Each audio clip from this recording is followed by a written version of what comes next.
Hello everyone, I'm Brian Croy Dragon and welcome back to Vox Adventures.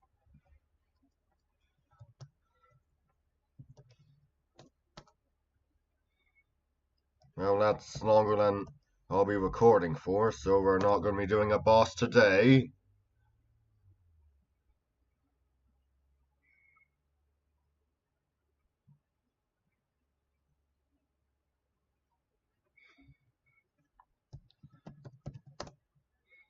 (2:22 p.m.) Guess I'll start with some reading.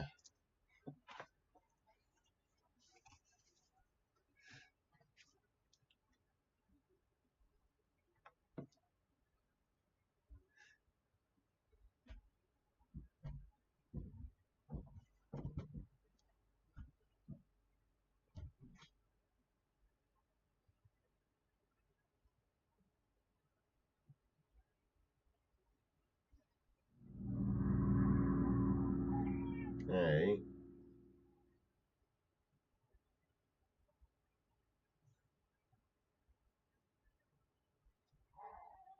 hey,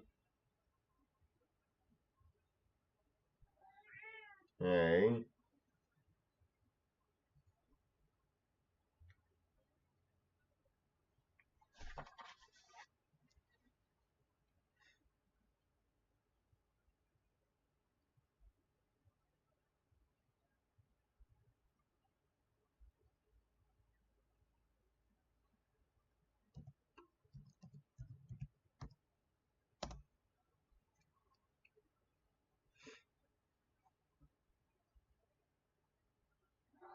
Hey.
Right, now that the sun's gone down, I'd like to officially start this recording with an apology for going on the subject of the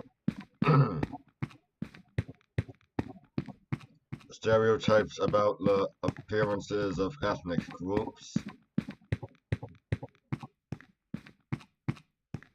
at the end of my previous recording.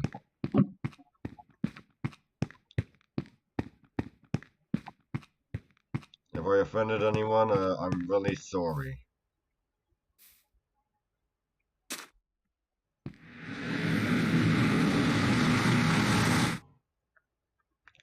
I should hope I didn't offend someone, because I was just going on how everyone expects a certain about how there's a about how many stereotypes cause an expectancy of skin and hair color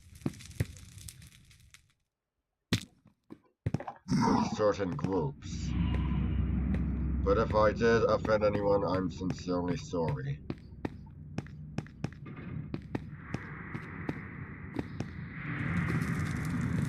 Excuse me. Oh, another.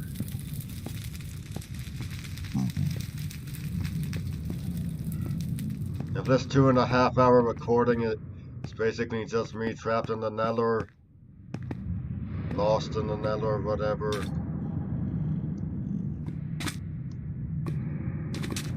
color me surprised.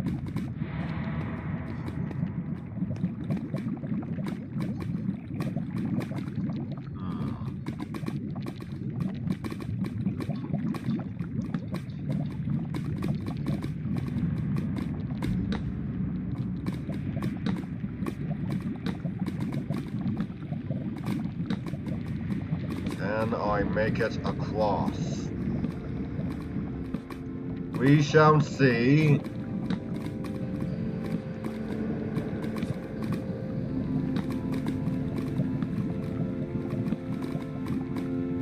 No!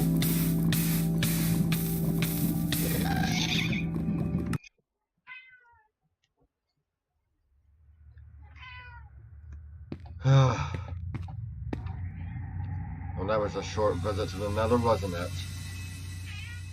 Hey. What? What? Alex, what?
Hey. What? Yeah, it's just a regular zombie. Hey. What? You coming up, Alex? Oh. There you are.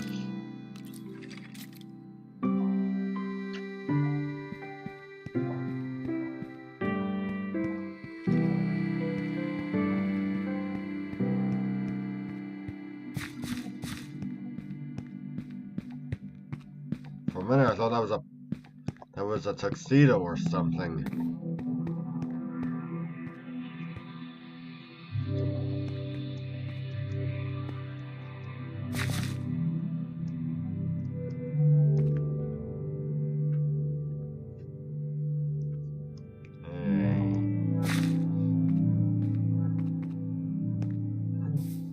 Excuse me.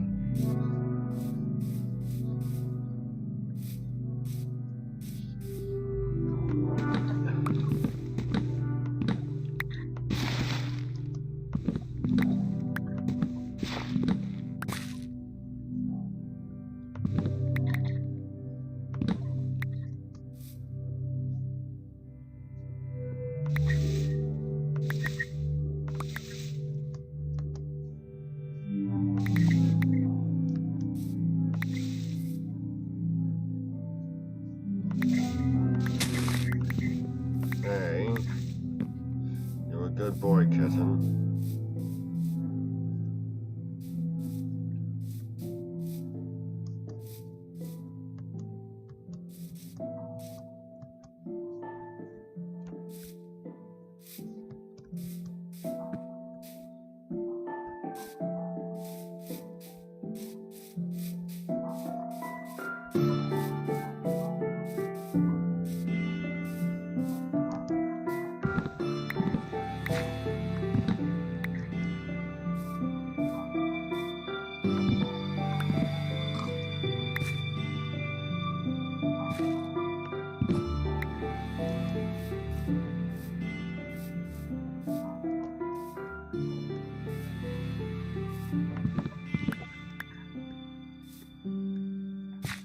Hopefully I'll be finished my streaming of Crash Bandicoot the Wrath of Cortex today. I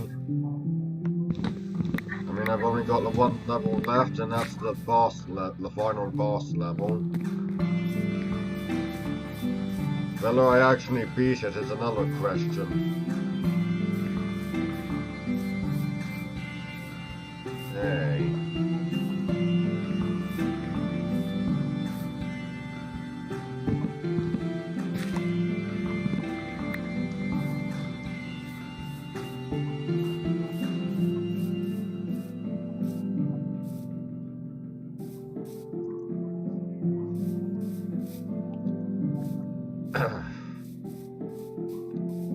Did I ever tell you about the time I was playing a Jackbox on someone's stream on Twitch? Which game was it? I can't remember. But the prompt was the worst thing to see when wearing X-ray glasses. Someone put yourself. I put. Wait, what? Oh, there's my boat. And I put the cadavers of kittens in a shoebox.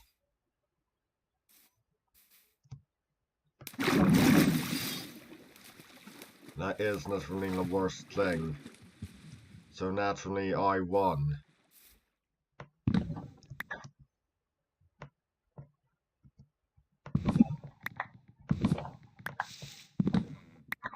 Huh. Right. What am I doing?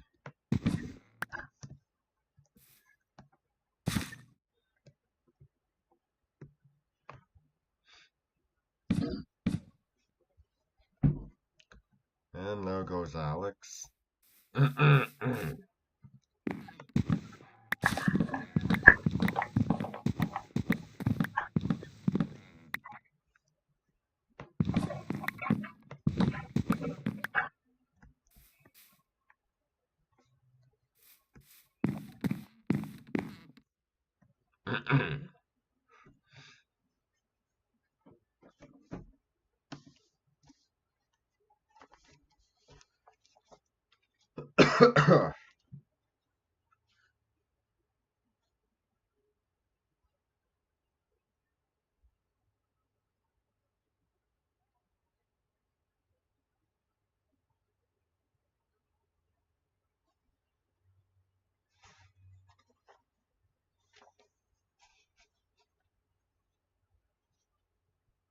Huh, short 34th scene.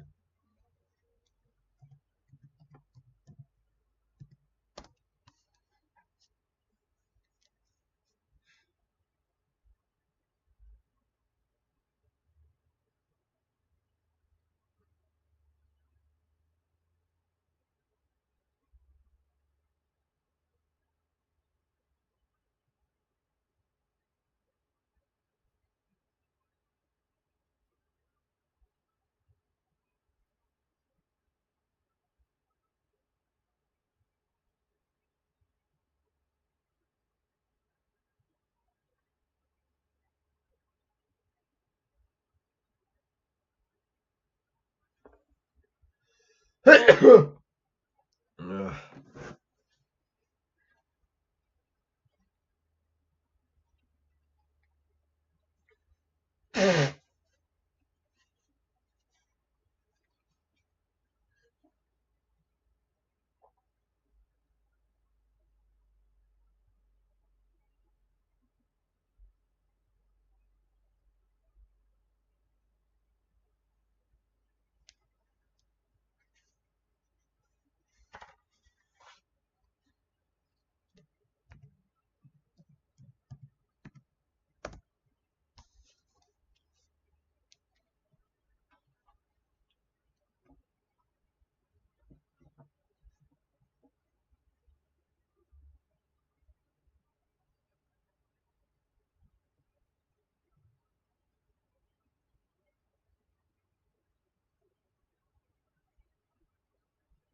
Okay.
That's enough reading for today.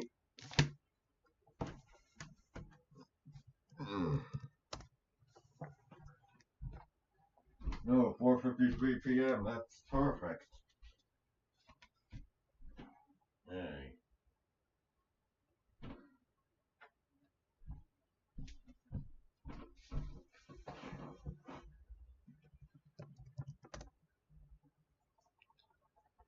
Okay, so what should we talk about?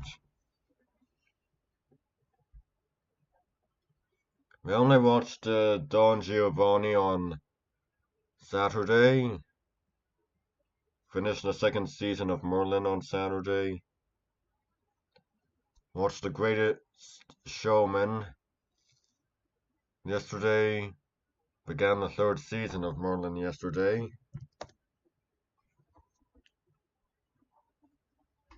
Ugh.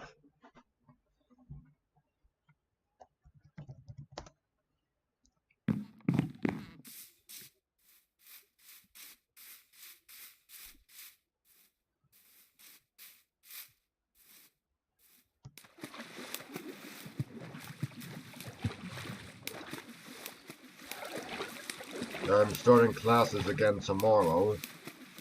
Library and Information Technician classes.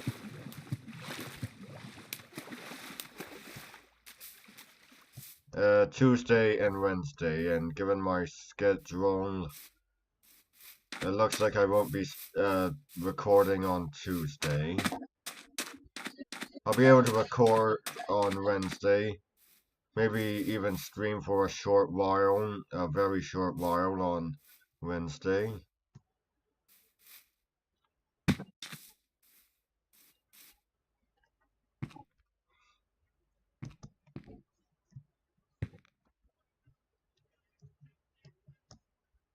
The Greatest Showman was quite good.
Alex, what's up?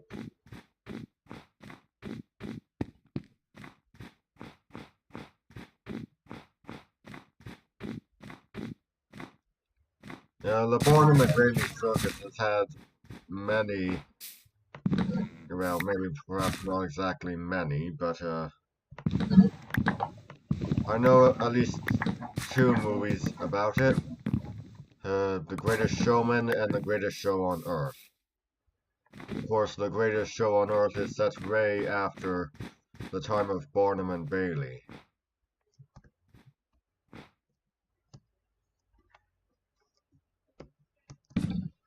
Being set in the time it was made, which was 1952.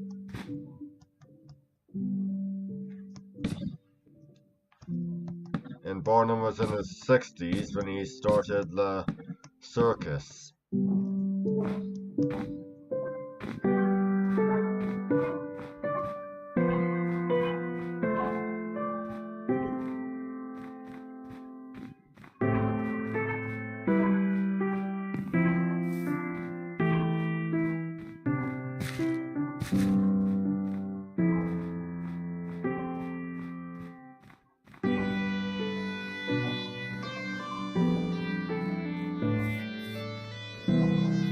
Zac Efron has certainly come a long way since High School Musical.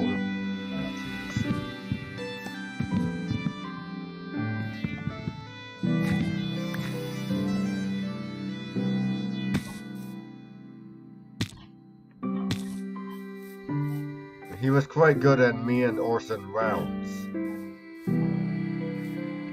which is about Orson Welles' production of Julius Caesar at the Mercury Theatre in 1937.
My favorite screen production of Julius Caesar would have to be the 1979 television adaptation done by BBC.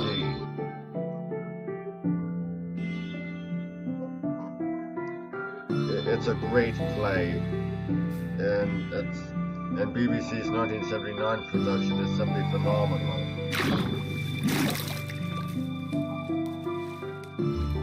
If you haven't seen it, you should.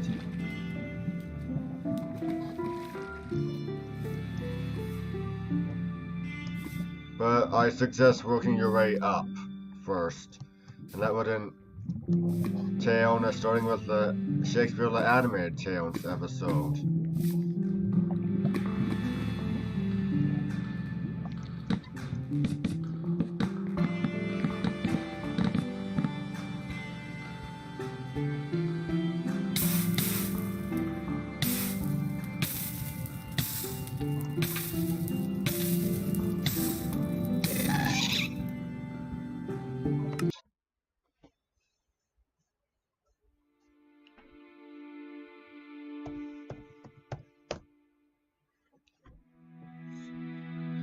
In that episode, Caesar is voiced by Joss Ackland.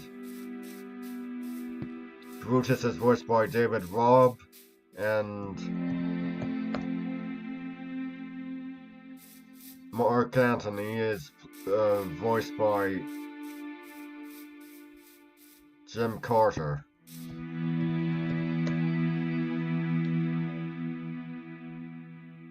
It's an excellent adaptation and a good starting point for those interested in Julius Caesar.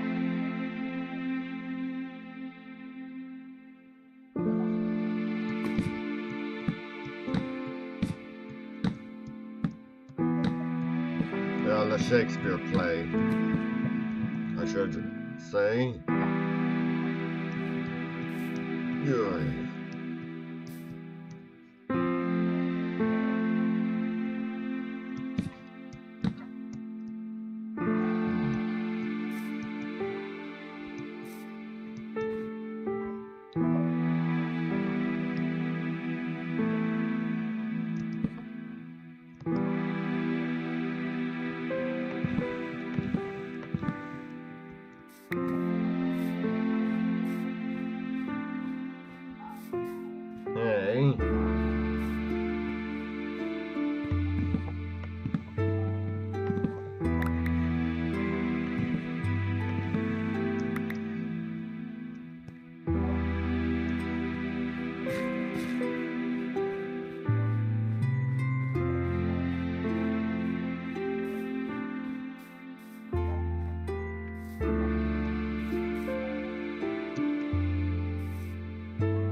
The interesting thing about the 1979 BBC adaptation of Julius Caesar is that the costuming was originally going to be Elizabethan. But this was vetoed because apparently American audiences would be expecting Roman costuming or something like that.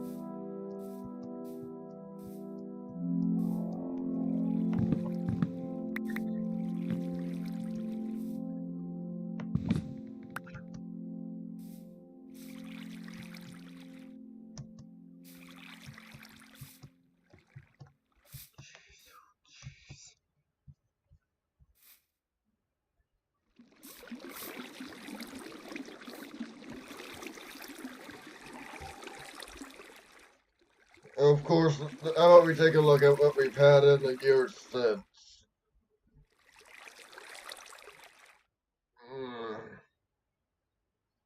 Yeah, 1979. A graphic novel with a science fiction setting. A stage production with an all-black cast.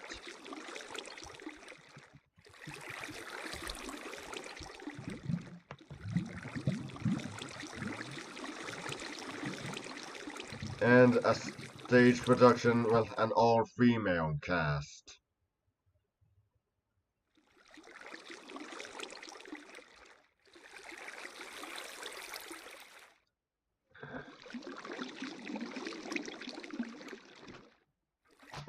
Hey.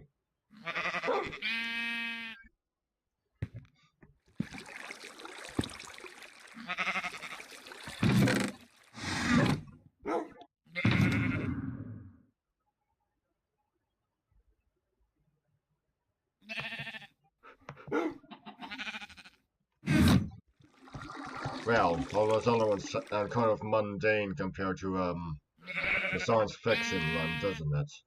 If I'm interested, that would be La Manga Shakespeare graphic novel. I recommend it.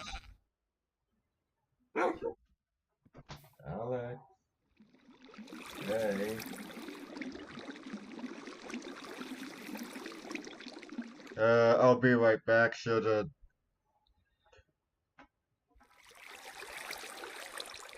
take a look at the fridge to see what's gonna be going on for lunch.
Alright, I'm back and it is 12:42. Here I just put a bistro on. It will have uh, good 50 hour and 50 minutes to cool.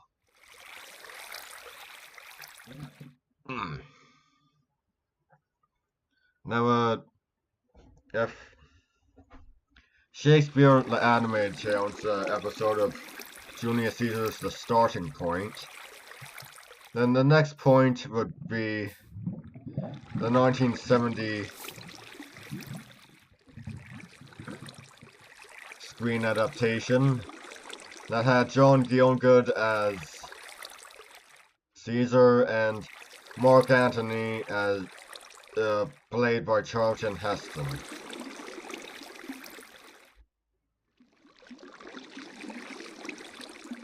And after that, you go to the 1953 film featuring James Mason as Brutus, John Gielgud as Cassius, and Marlon Brando as Antony. I believe Lewis Calhern played Caesar in that film. And then of course you have the BBC production, which I mentioned as the ending point.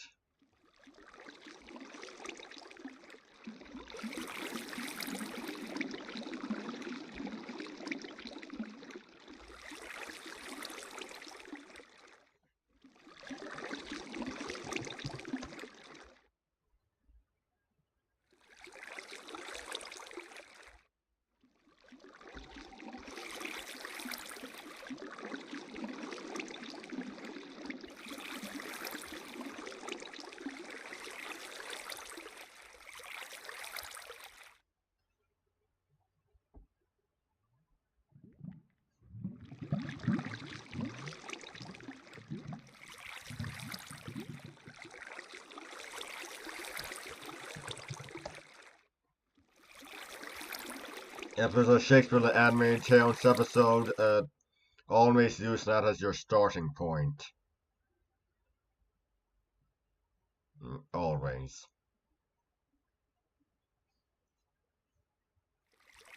12 plays were adapted for Shakespeare the Animated Tales. 5 tragedies, 1 history, and 6 comedies.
Right, let's get going.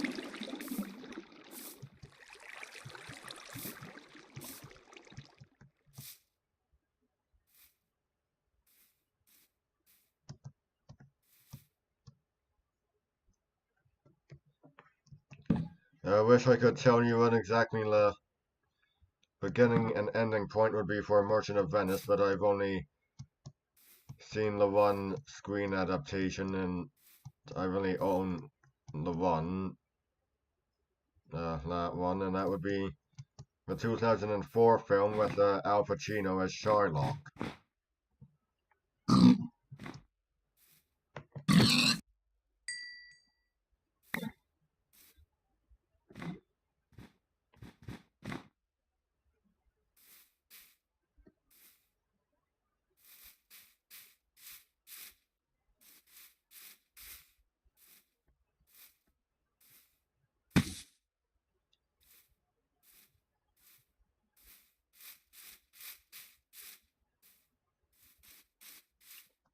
Of course, some of the moving up is actually pretty straightforward. Using the Henry V screen adaptations I own as an example, you start with the 1944 film featuring Laurence Olivier as Henry. Then you move on to the Kenneth Branagh film from 1989. And then finally you end with the episode of The Hollow Crown. Episode, you really should call it a series of TV movies. Huh. Which had Tom Hiddleston as Henry.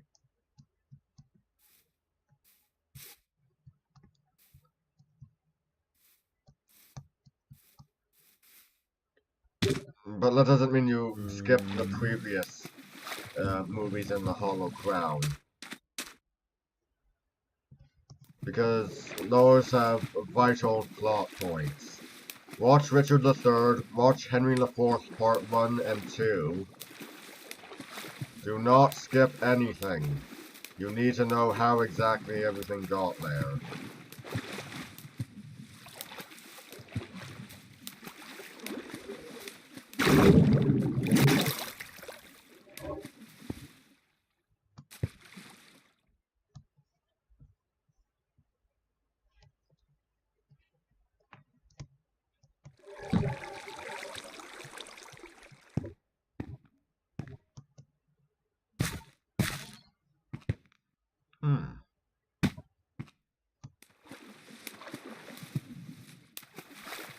As for Richard III, which I've only got 3 screen adaptations,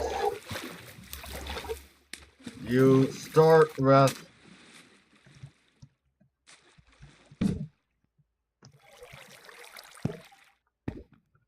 the Shakespeare animated Towns episode, then you move on to the episode from The Hollow Crown. I mean, episode movie from the Hollow Crown series. Whatever.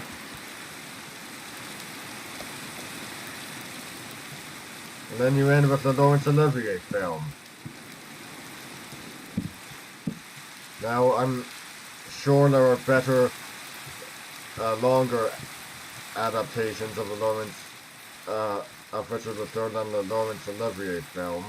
But I haven't exactly gotten to them yet, so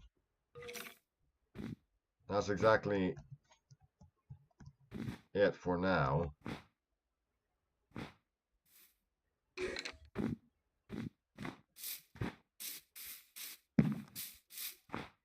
What? Hey. What?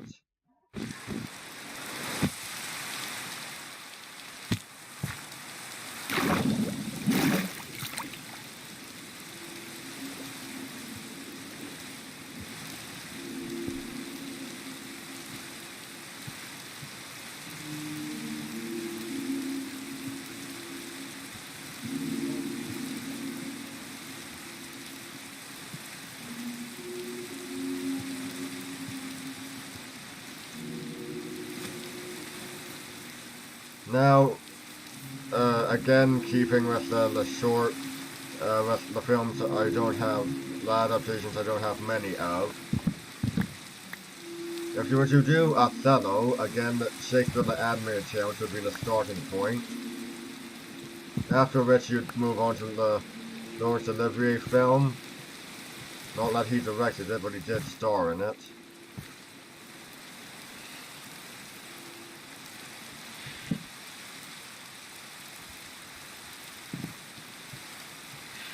And then you'd move on to BBC television adaptation from TV movie from 1981, I believe it is, where Anthony Hopkins played Othello. And yeah, that's pretty much the only screen adaptations of Othello I actually own. I haven't seen the Lawrence Fishburne one. There's a lot I haven't seen. I haven't seen the Orson Welles one. I haven't seen the one with Ian McKellen as Iago.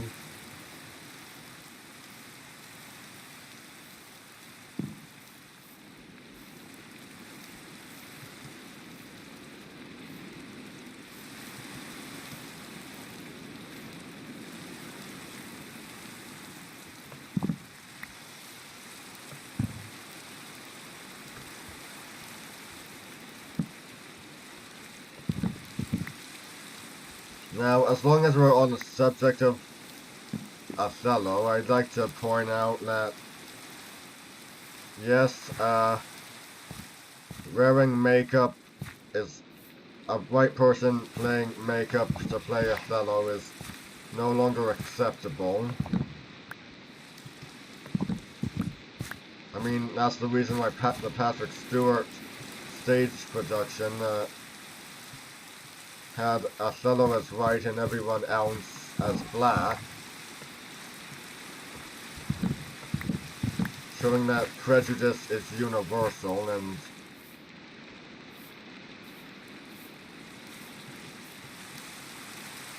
just as love is.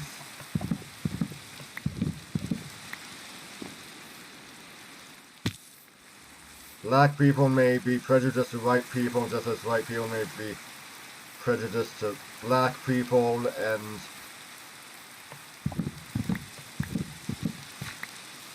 a white man and a black woman may fall in love just as a black man and a white woman may fall in love. It's good but also sad that love and prejudice are universal. I mean,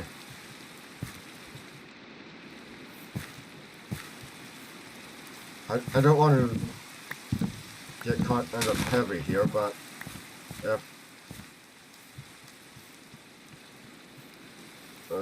geez, forget about it.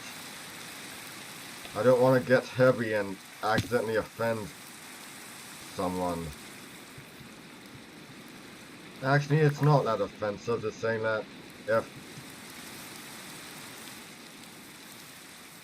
someone of a certain gender of one skin color can can fall in love with someone of a certain gender of another skin color, then naturally, when reversed, when the two genders are reversed, it can happen with vice versa. And naturally, if there can be prejudice, you get the idea, the whole vice versa thing, it's only natural. Of course, keeping on this, going back from the subject of it not being acceptable for a white man to wear makeup to look black anymore, if I may comment on the Laurence Olivier film, yes, he's obviously wearing makeup to look black, but unfortunately,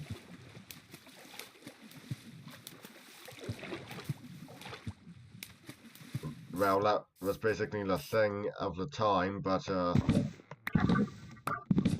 the makeup failed spectacularly, and that he looks either blue or gray. No, seriously, blue or gray.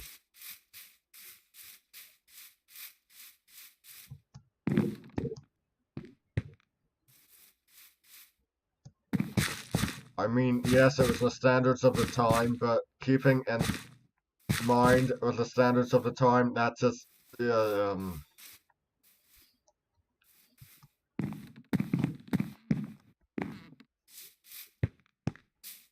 and well, Anthony Hawkins' portrayal is completely different. Rather than, I mean, what Othello is up for debate. You either think he's black or you think he's Arabic.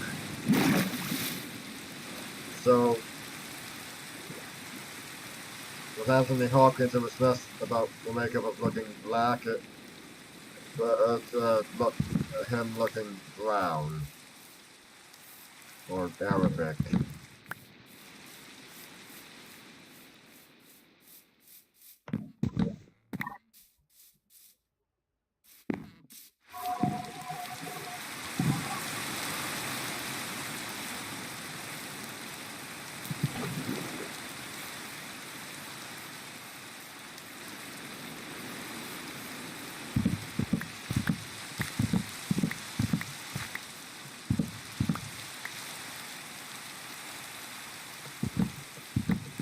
Actually, I apologize for returning to the subject of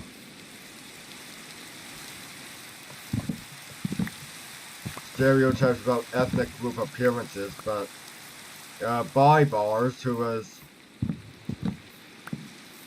uh, I believe he was an Arabic leader of the Ninth Crusade.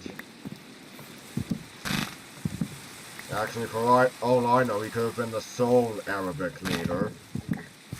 I seem to recall reading that he was blonde and blue-eyed.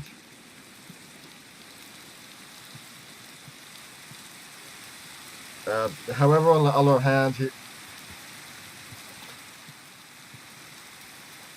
dear me. No, I don't want to turn on filter keys. What was he ruler of? If he was ruler of Egypt, it makes sense because there's been Egyptians of all hair and skin color for around since time immemorial. Oh jeez, I don't even know where Barbar's rule. How am I getting on the subject? I mean, Saladin ruled. Well, I know he ruled Egypt, but that doesn't necessarily mean he could be any skin or hair color. Oh my god, what do I even know about Saladin's physical appearance? Nothing! I've read that Baibars was blonde-haired and blue-eyed. I've read that Genghis Khan was red-haired and green-eyed. At least I think that's the eye color. Most I know about Ramses II is that he was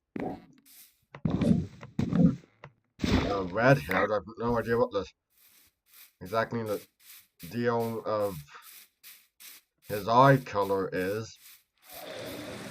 Well, no one does, I think. Actually, on the subject of Ramses, his family is currently believed to have been descended from immigrants.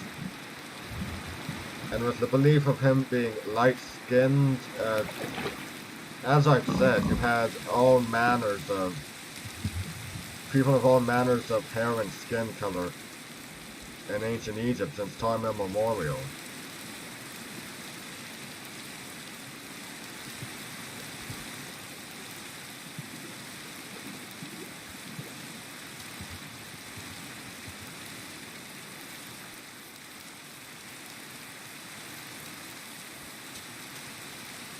Ramses is actually believed to have come from a prominent family of redheads.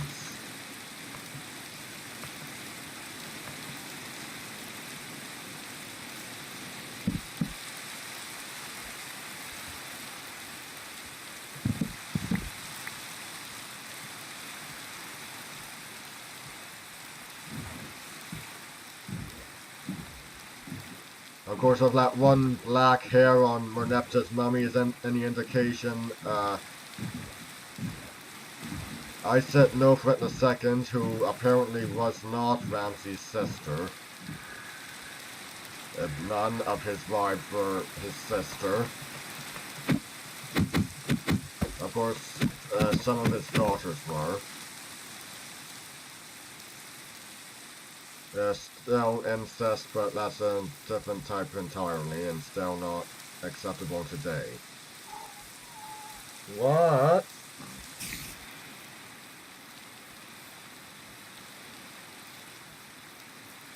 Yeah, no, incest isn't acceptable today.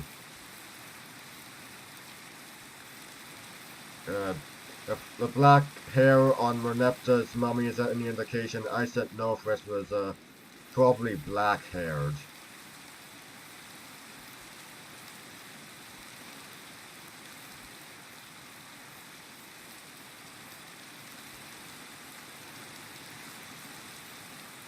I mean, I don't know. I'm not exactly sure what the deal with the black hair is. For all I know, Merneptah was red-haired, and that black hair was just an anomaly.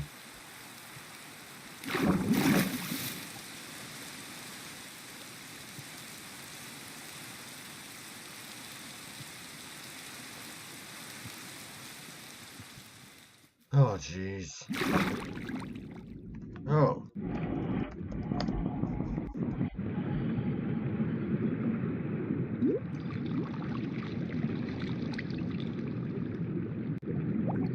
I'll be back in a bit.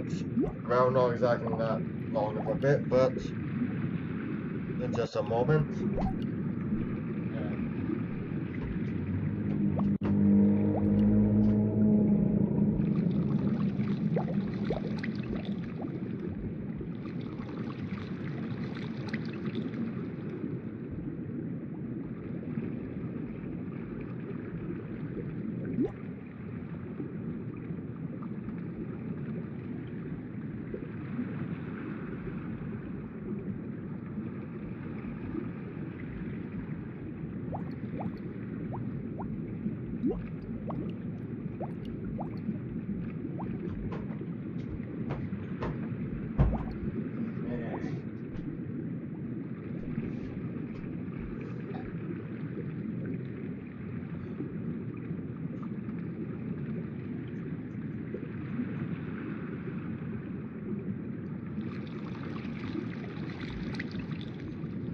Jeez. What am I gonna talk about?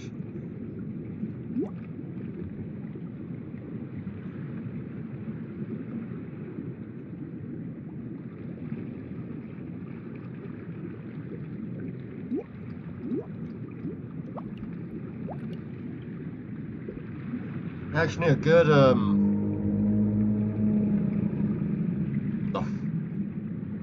what was that? Yeah, forget about it. Huh. Actually, a good representation of,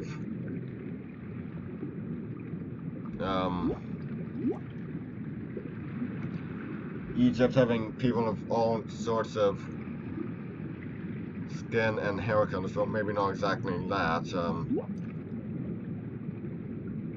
maybe not so much in the hair department, would be the miniseries Tut, where you had Ben Kingsley as I, Nonzo Anozi as Horemheb,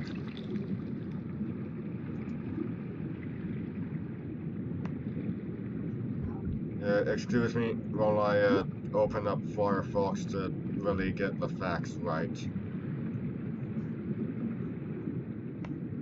Actually, hold on, as long as I'm doing this, better check to see just where exactly Vibar's wound.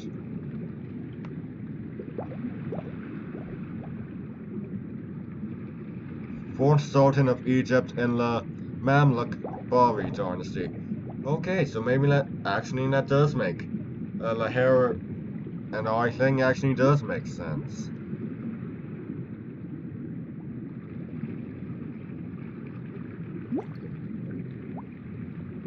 Described as fair skin. Had cataract in one of his eyes. Actually, yeah, taking all that into consideration, the whole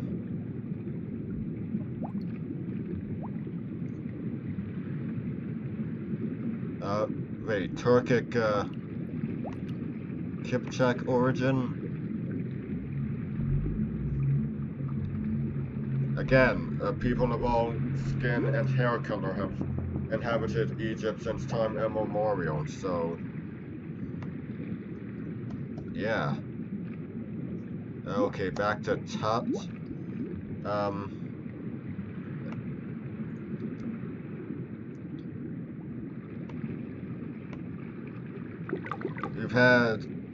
It had Avan Jogia as Tutankhamun, and he is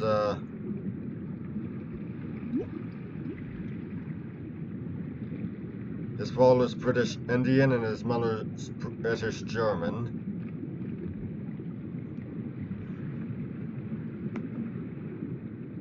You've got Ben Kingsley as I, who is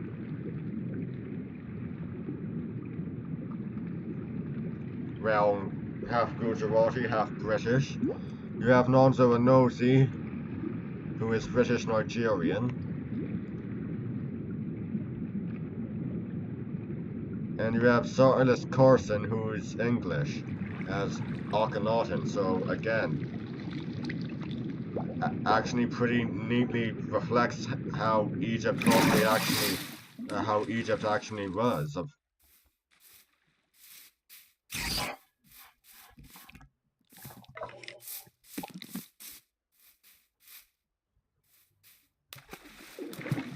Actually, no one's exactly sure about what the deal is with Akhenaten's portrayals in the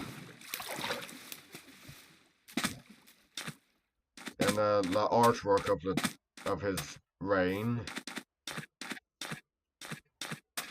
I mean, the leading theory that I follow. Oh shit! Is this Husk country?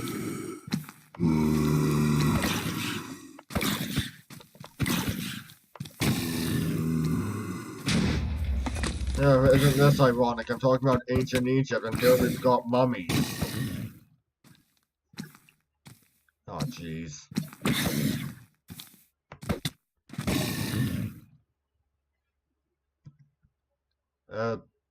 Okay, I'm not exactly sure. Well, there's a lot of theories about Akhenaten's appearance, but the theory I follow is that it's just a caricature.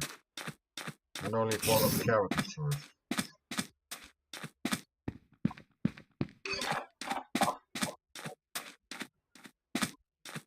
Because we see a bit of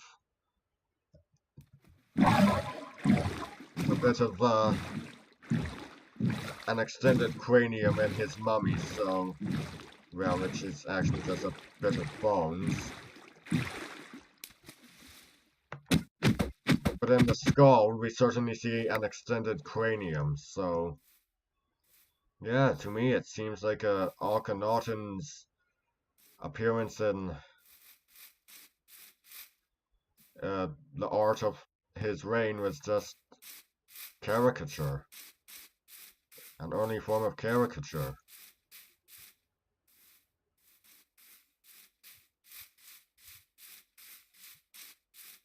Of course, there was probably a reason for the caricature. I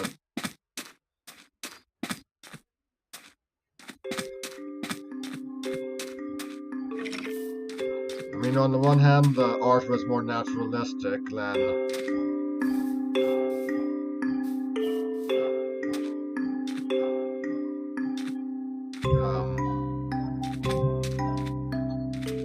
other statues, which were pretty much, I wouldn't exactly call them human, they're too perfect to be human. Oh, jeez. More godlike. While Akhenaten's statues, you can see he's got a bit of a gas. You can tell he's not exactly the best looking of people. But you actually see, in depictions of him and his family, you see them enjoying life. You see him and his wife Nefertiti playing with their children. Yeah, not that Tutankhamun was one of their children. He was the son of, well, he was a son of Akhenaten, but he was not a son of Nefertiti. Tutankhamun's mother having been his sister, we know as the younger lady.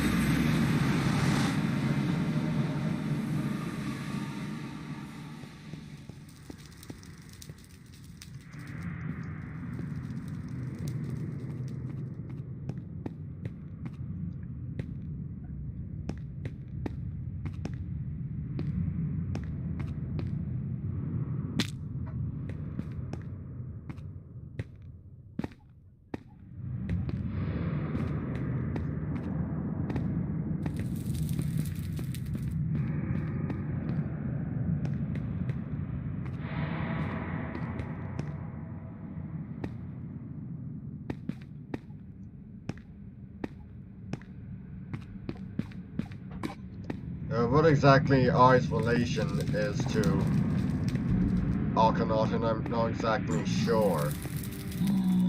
I mean, obviously he was a vizier, prime minister, I believe that would be. Oh, jeez.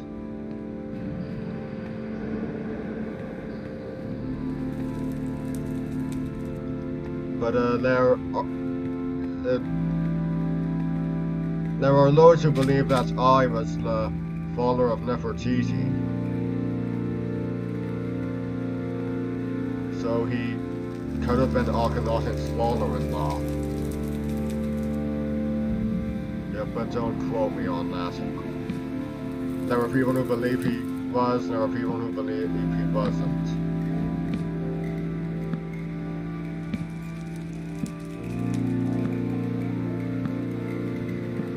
I'm not exactly sure if he was. He could have been.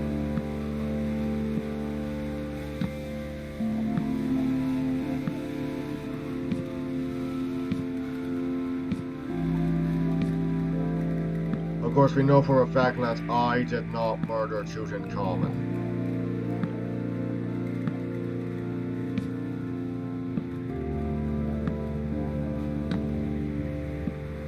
Tutankhamun died of a broken leg that had turned gangrenous.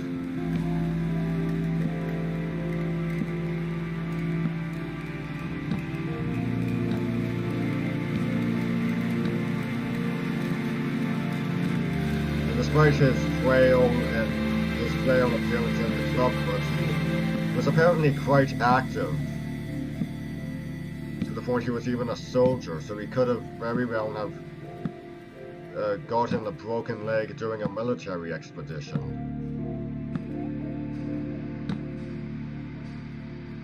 Which actually is how it's portrayed in Tot, the miniseries.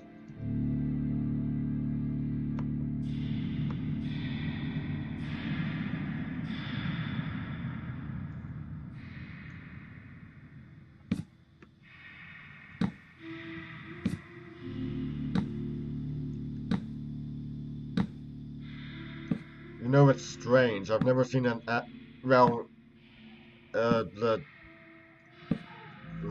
that thought.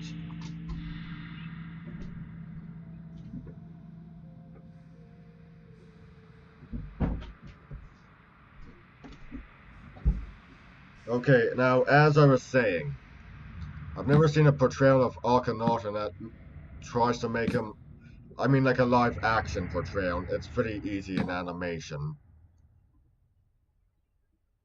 Actually, I've never seen a portrayal in animation that tries to make him look like...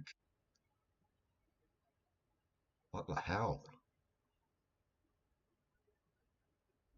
What the hell?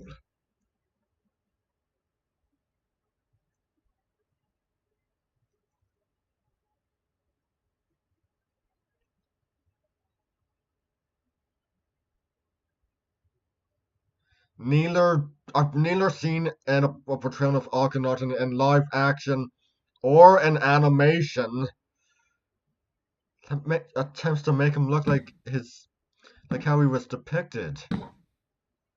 I mean, yes, it was most likely an exaggeration of his appearance, but still, you'd think.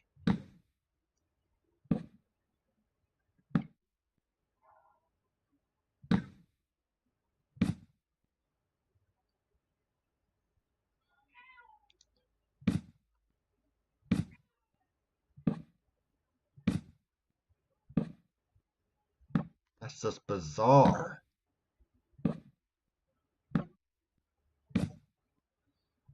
Actually, imagine how much prosthetics that would take. I mean, for the face, and then you'd have to do something to show the guts. Actually, I think you can only go so far with attempting to make an actor look like the depictions of Akhenaten. I'm not exactly sure how you'd go about the hips.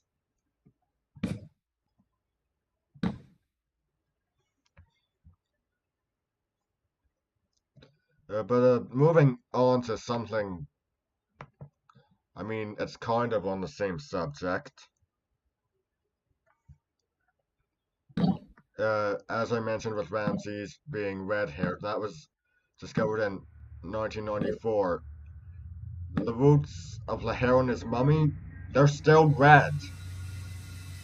Obviously, the rest of the hair had long since turned white. I mean, he did live to be 90 after all.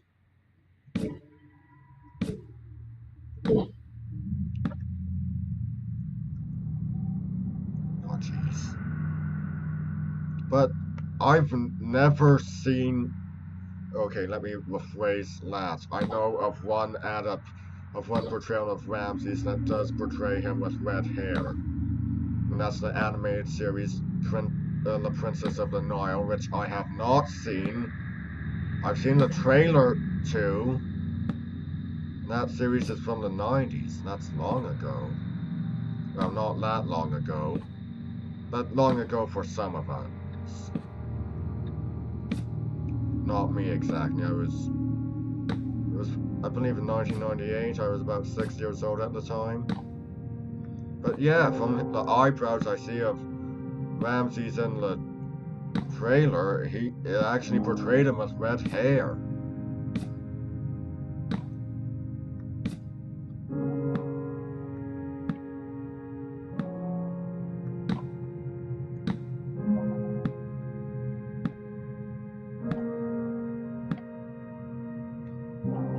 Huh.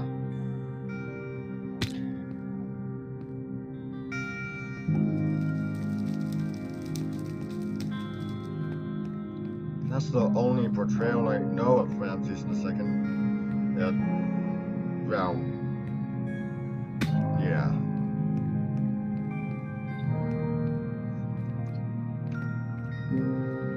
Jeez, how should I put this? That doesn't look safe.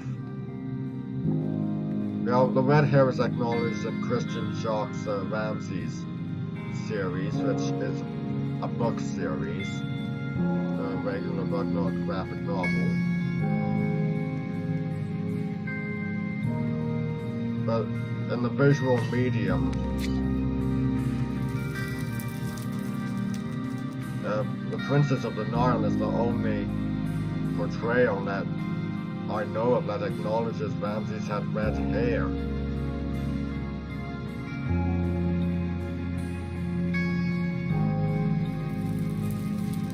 I mean, yeah, with Ramses apparently having been fair-skinned, I can get it if you cast a fair-skinned actor to play him, but can you at least try to find one with red hair? I mean, when it was Christopher Lee, he was playing Ramses in his old age, so it doesn't really matter.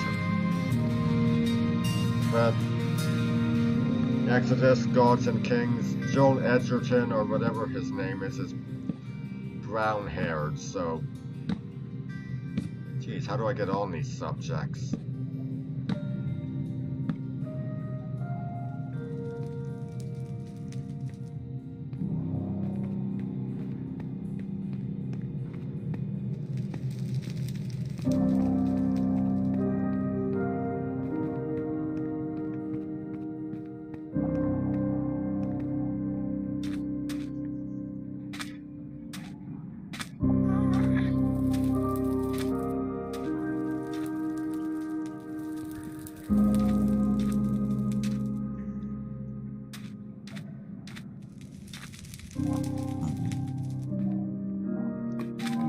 And for those curious about the whole Christopher Lee as Ramses thing, that would be in the 1995 television movie Moses, where Ben Kingsley was in the title role. And then you had Frank Langella as Merneptah.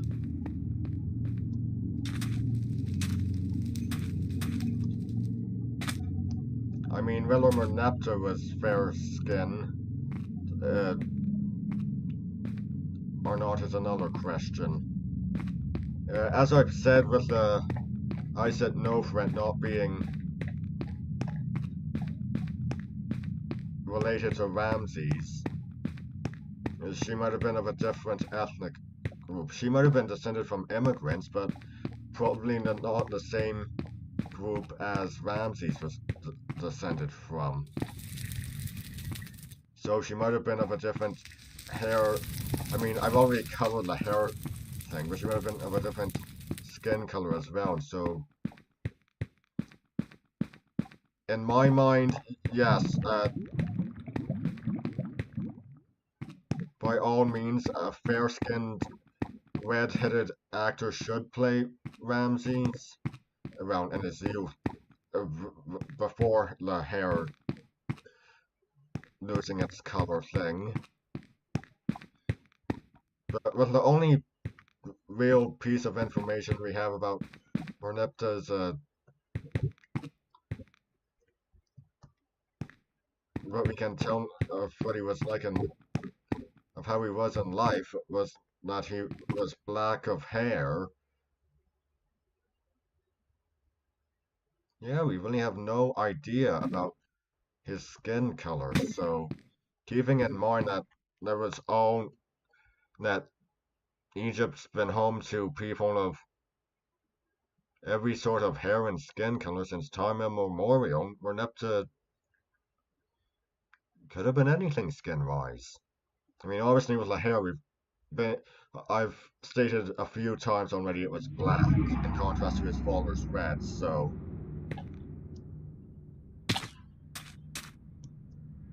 But I should also stress that,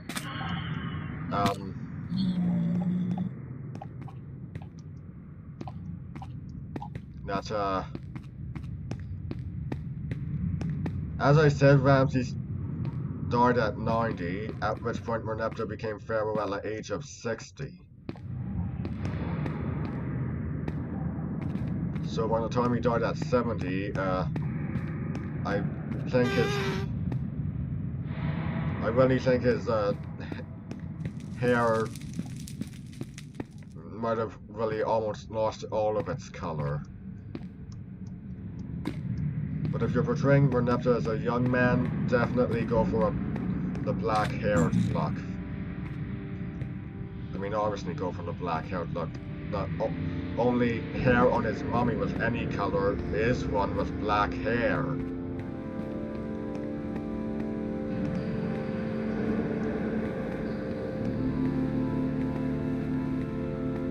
Merneptah was born when Ramses was 30. I mean, obviously, if he became pharaoh at 60 and Ramses died at 90, that's basic mathematics right there. No!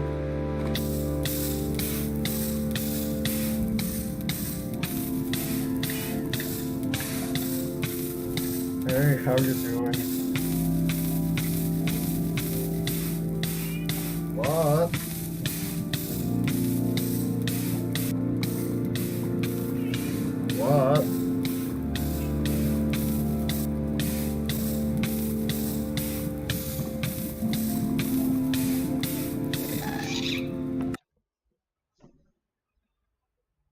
Now, I should probably stress that, I should really stress that, Ramses the First, the founder of the 19th dynasty, was not a blood relation of the last pharaoh of the 18th dynasty, that being Horemheb. He was Horemheb's vizier. And if you're wondering how Ramses the First succeeded Horemheb, well, that's simple. By the time Horemheb was in his final years,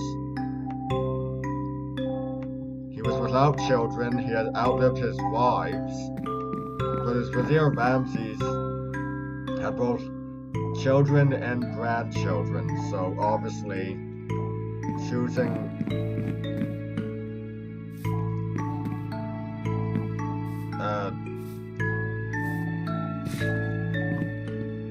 Ramses as his successor made sense.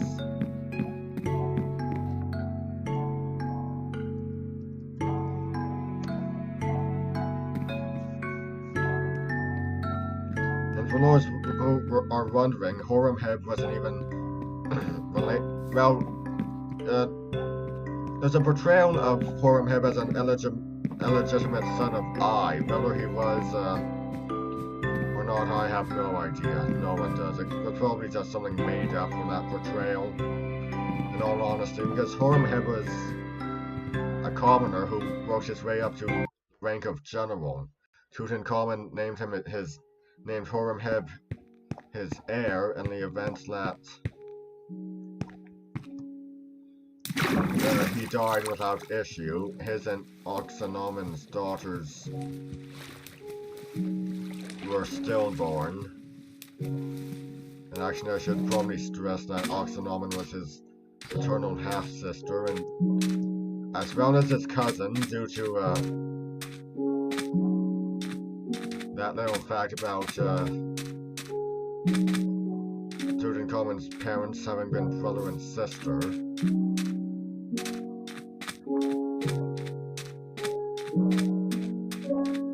Horemheb was named heir in the events that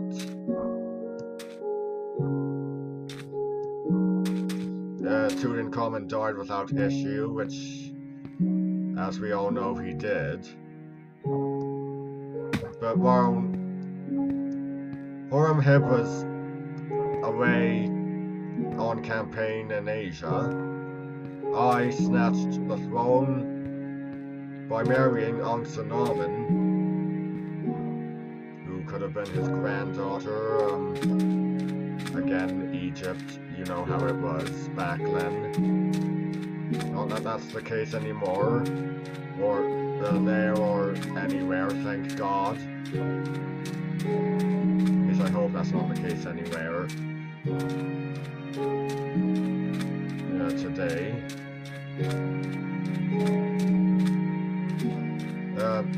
Oxenomen agreed to the marriage on the grounds that she did not want to marry someone who had been born a commoner. At least I believe that's how it was. I can't exactly remember the exact wording, but it had something to do with Horemheb's background as a commoner, so...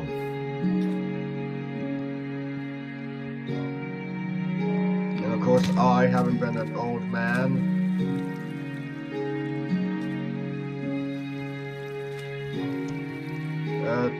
died 4 years later,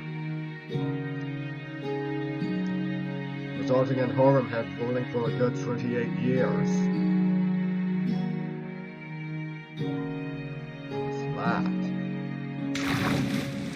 It's the building. Let's just carry on.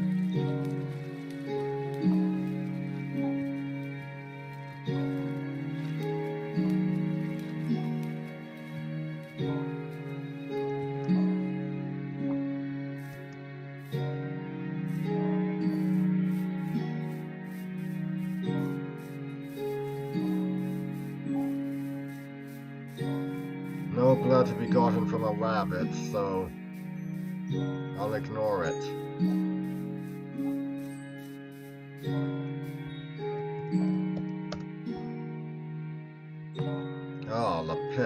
I'm still in my armor.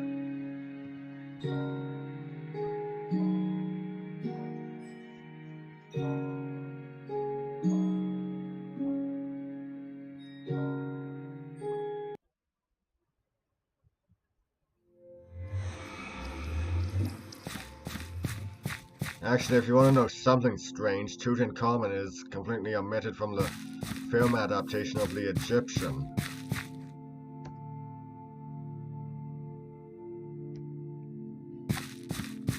Akhenaten, Nefertiti, his daughters are all there. Their daughters are all there. Akhenaten's mother is there.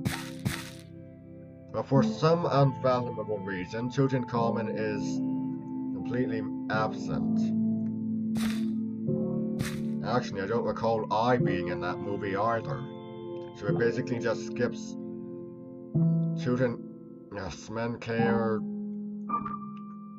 that female pharaoh whose name escapes me, but I know for a fact he is not Hatshepsut.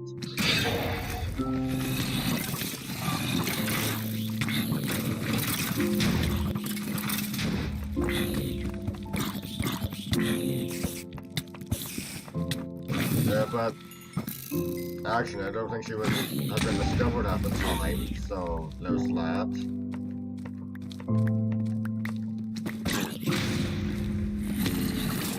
To take into consideration. But yeah, basically just skips a few pharaohs, and after Akhenaten dies, it goes straight to Horemheb.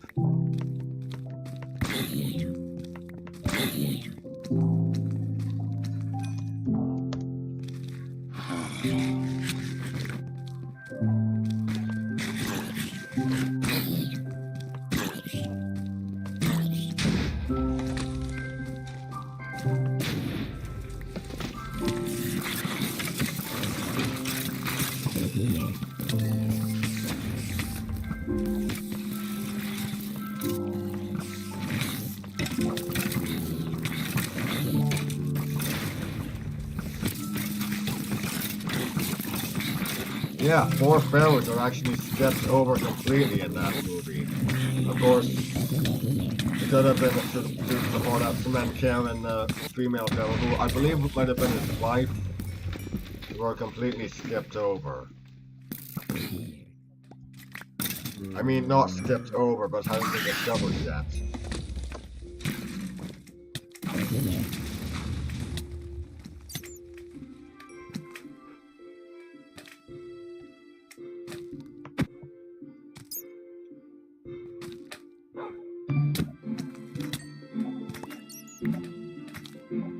Ashijin? What?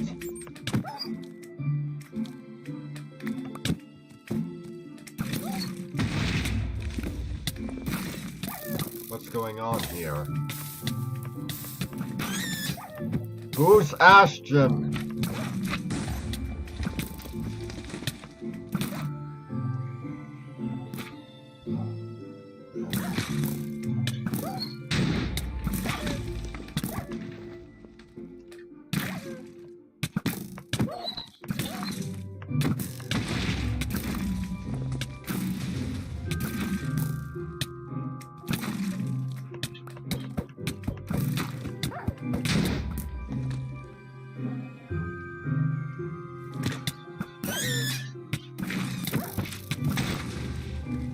Now, for those curious about what skipping 4 pharaohs would entail,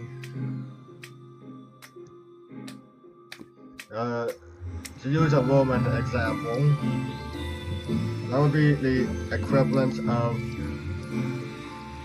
featuring Augustus, omitting Tiberius,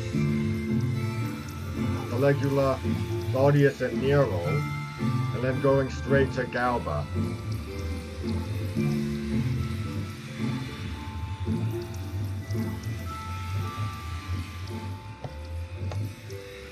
Or if you prefer an English example,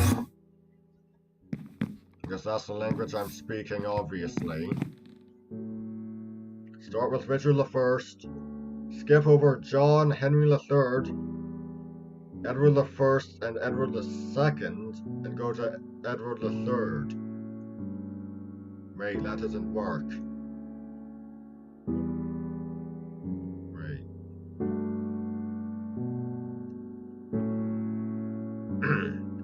Let's try that again.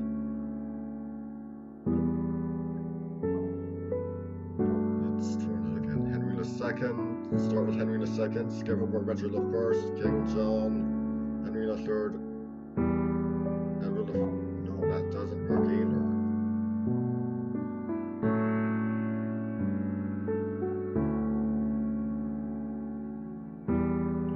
Start with Henry the Third. Skip Edwards 1 through 3. Skip Richard the Second, and then go to Henry the Fourth.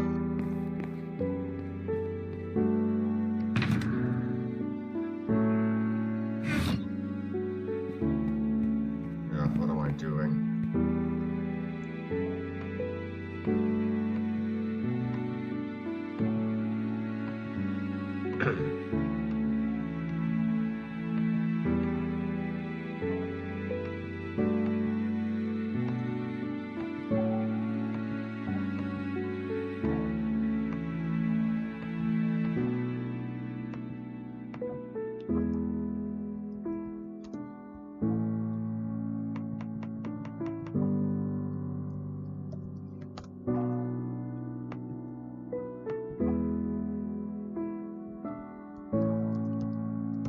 Okay, let's see here. Rucksack.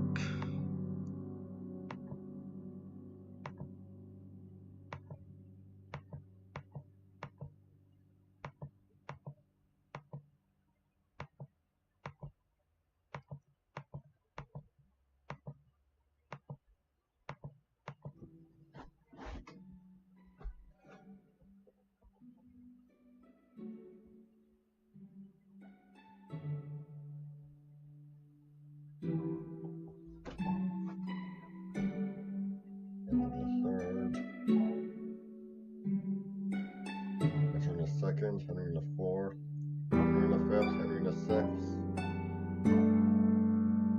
Actually, yeah, featuring Edward the Third and skipping Henry's 4 through 6, and then just going to Edward the Fourth is also a good example.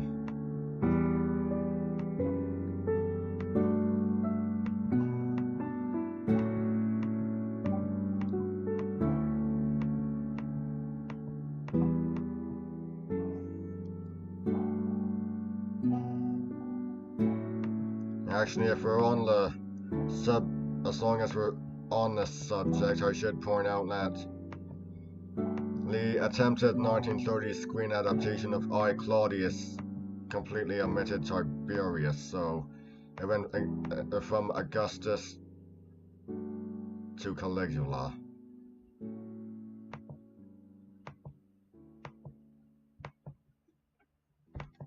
There we go. Let's see our 3. Put that there. I'm sorry if this is boring talk, but hey.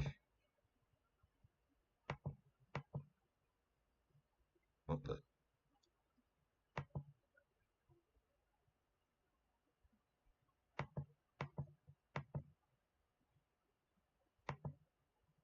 Is chainmail actually stronger than gold armor?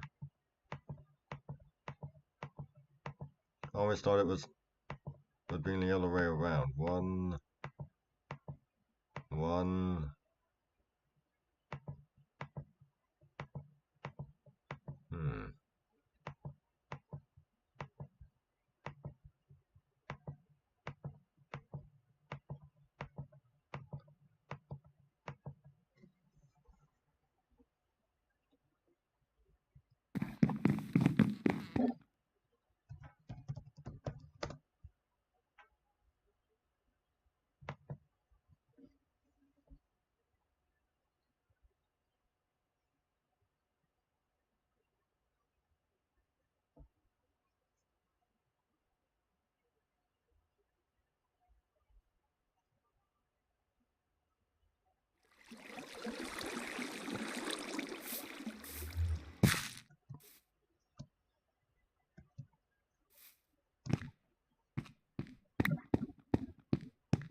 What the? Oh. Wasn't paying attention.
Alright.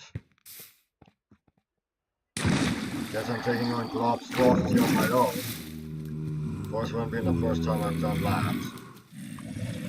Right.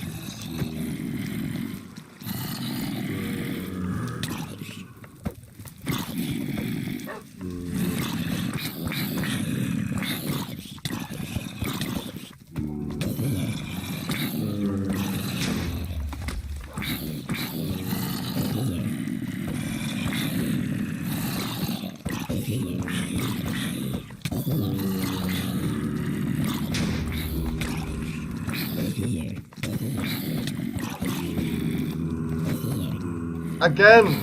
With this Ashijin, what the hell?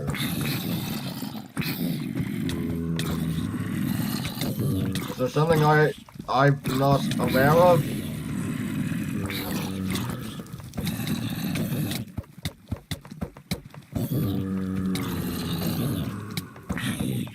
Something I don't know about?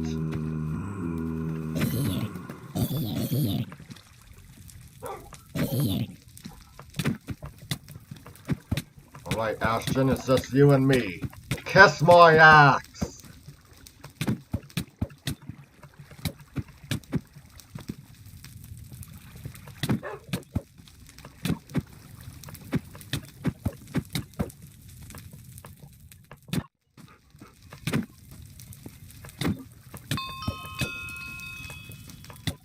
I don't have an excuse. I'm just a YouTuber from Canada.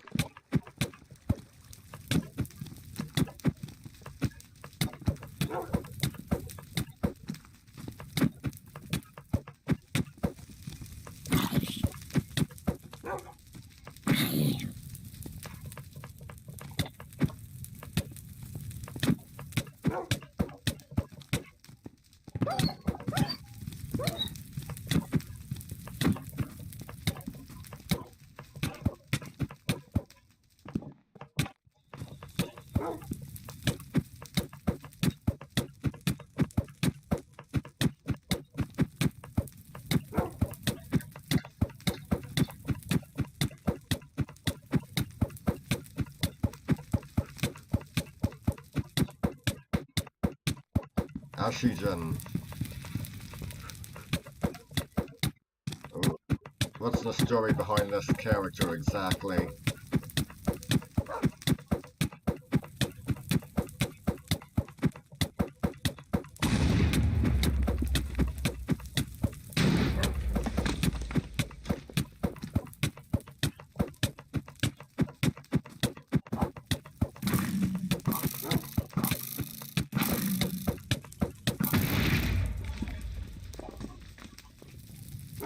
Well, better late than never.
What's this?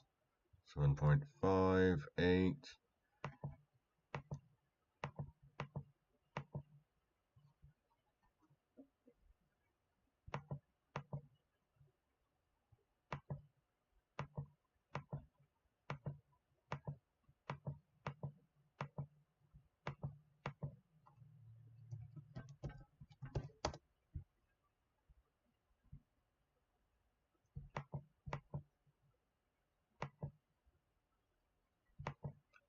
What even is this? 5, 6, okay. Now that I've got that figured out,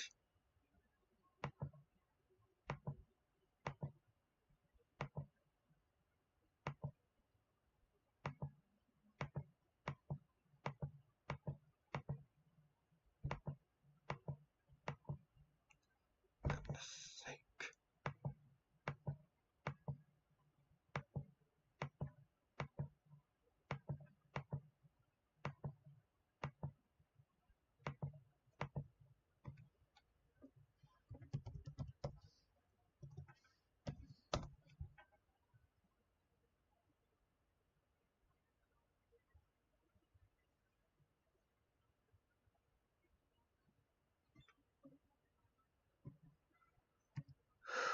Okay.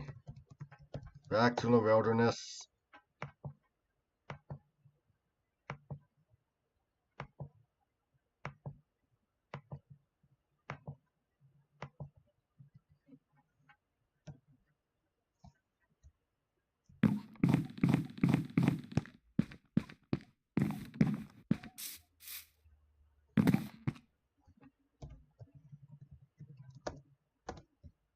Yeah, whatever.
Okay, returning to buy bars.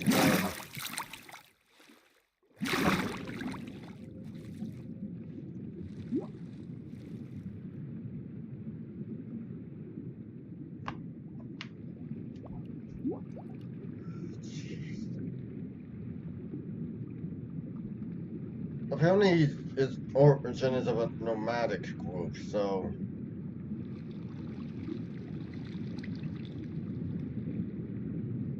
I don't know where to go with this.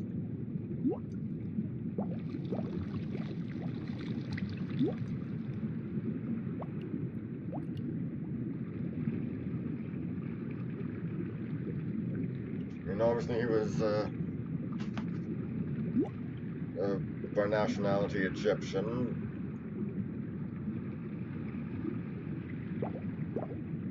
Was he actually born in Egypt? I have no idea. He must have seen a fair number of lands in his lifetime.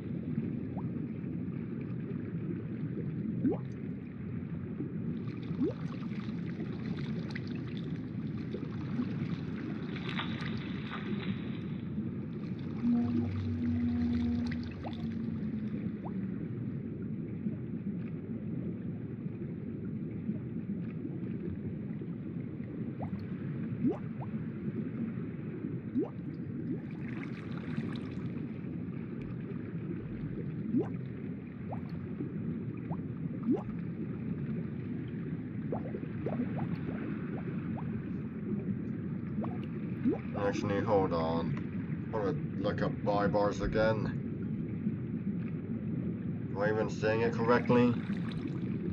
I have no idea.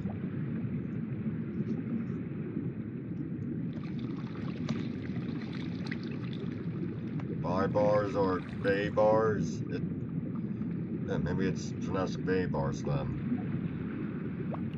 Of Turkic Kipchak origin. Let's see here. The Kipchaks were Turkish nomadic people in Confederation and existed in the Middle Ages, inhabiting parts of the Eurasian steppes.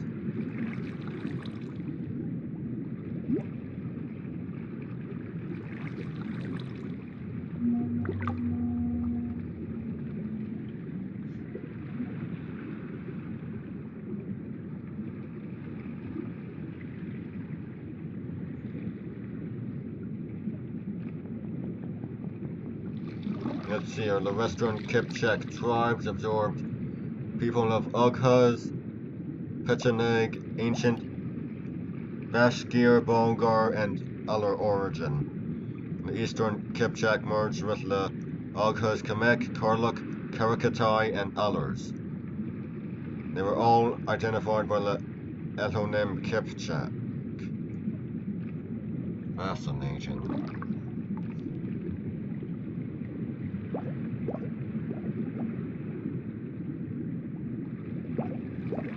Actually, I'm pretty sure the Karakatai were Mongolian, so if red hair occurs in Mongolia, then naturally some of the other tribes absorbed into the Kipchak tribes were of various hair colors. How am I still on this subject? Am I honestly trying to figure out Bybars that much? Can't I just be fine with Egypt having been home to people of all kinds of hair and skin colors since time immemorial? Do I really have to analyze the whole thing? Am I crazy? I'm probably crazy.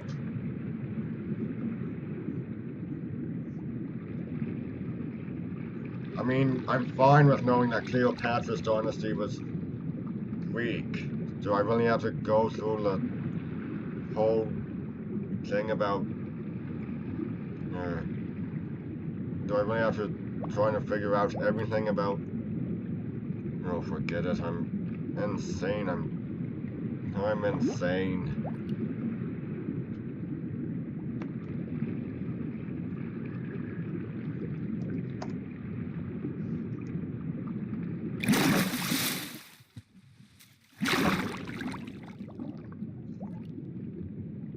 Oh, I'm insane.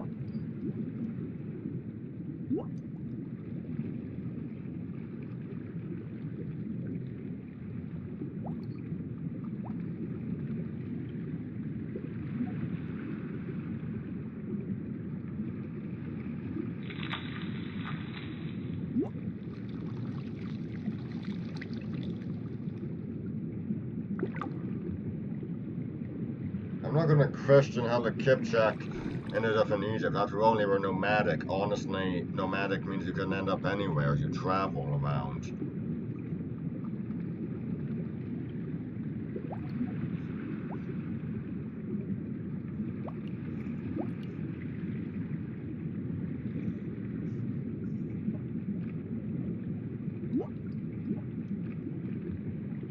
I mean, with the Greeks, they got to Egypt when Alexander the Great conquered it, or more accurately, you might say liberated it when he conquered the Persian Empire.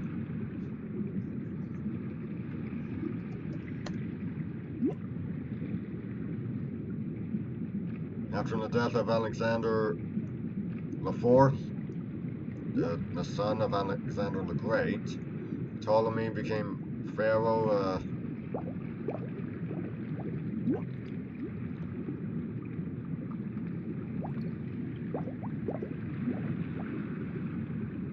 After some years of chaos with the other generals of Alexander the Great.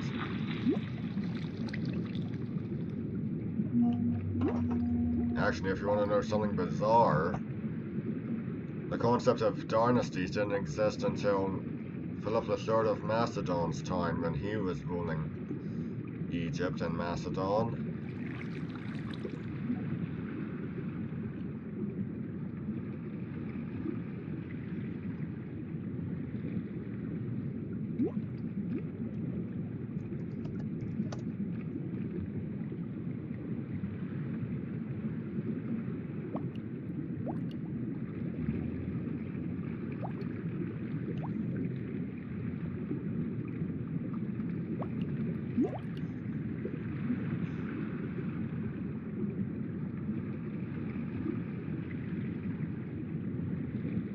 Even in the times of the pharaohs, Egypt didn't really have a set capital. It would change every so often. During the time of Seti I, it was Thebes. During the time of Ramses II, it was Pi Ramses. During the time of Merneptah, it was Memphis. Even within the same dynasty, there wasn't exactly a consistent capital, and it pretty much changed from ruler to ruler. Of course, there were cases of it pretty much sticking for a good number of with a good number of monarchs.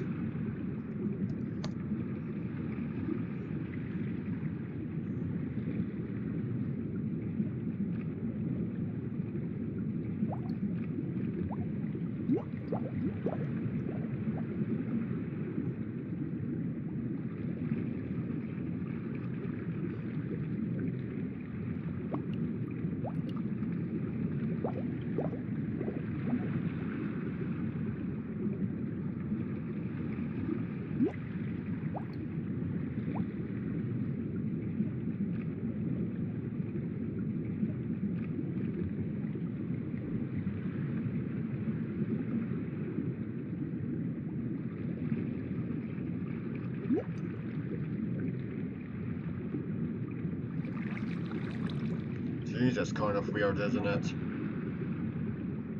Thinking that the concept of the dynasty with Egypt didn't come about until Philip III of Macedon, when he needed a better way to understand everything.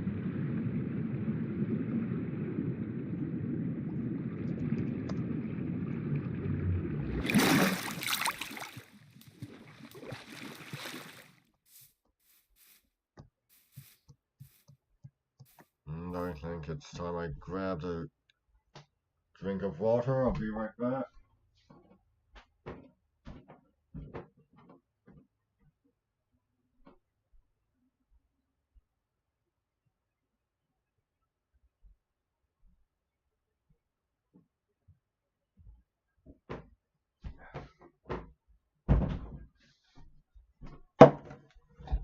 Philip III of Macedon, he was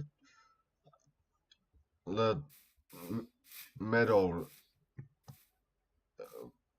member of the Argead dynasty, which, when it comes to dynasties of pharaohs, he was the second to last.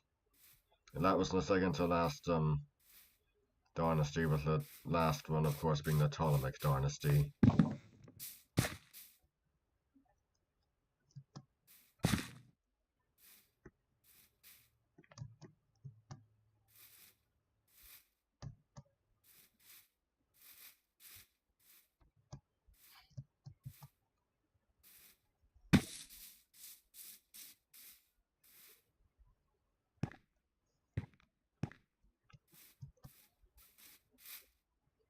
Okay, I'm sorry, second to last. I should. The use of pharaoh actually continued well into the Roman era. Until the 3rd century, with the last Roman emperor to be called pharaoh being Decius.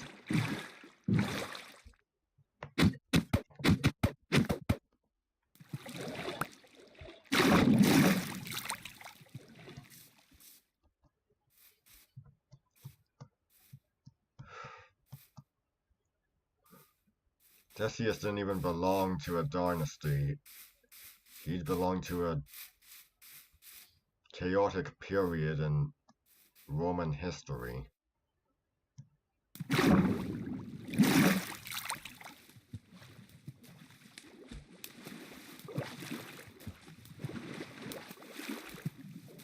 A very chaotic period. If you thought the year of the 4 emperors was bad, well, that was, well, Decius's was been on for a few decades, I believe. Not gonna look it up.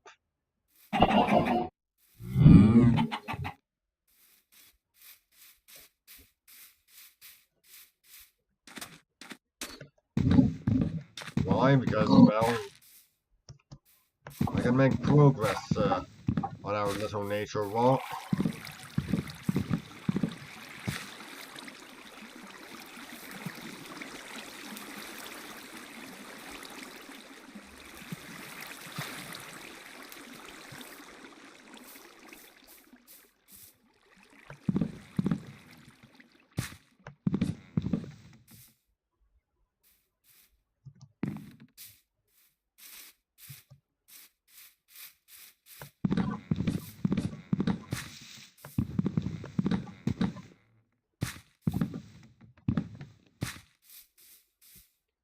The Romans were strange with their emperors, deified some,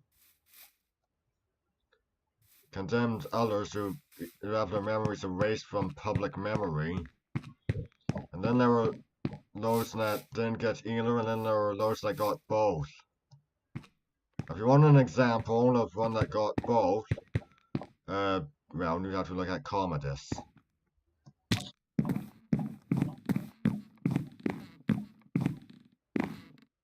Who I'm pretty sure many remember as the villain of Gladiator, but if you want a better movie that features Commodus, a more historically accurate one, I'd recommend The Fall of the Roman Empire, which I have not seen in its entirety. But it's hailed as the greatest epic film dealing with the Roman Empire. I mean, it's a bit dated, sure, it was made in the 1960s, but even then, as epic movies about that period go, it's one of the more historically accurate. It's more accurate than Gladiator is at any rate.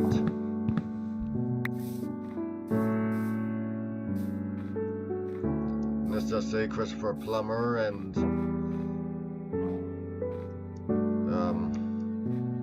Alec Guinness give better performances as Commodus and Marcus Aurelius than Joaquin Phoenix and Richard Harris do.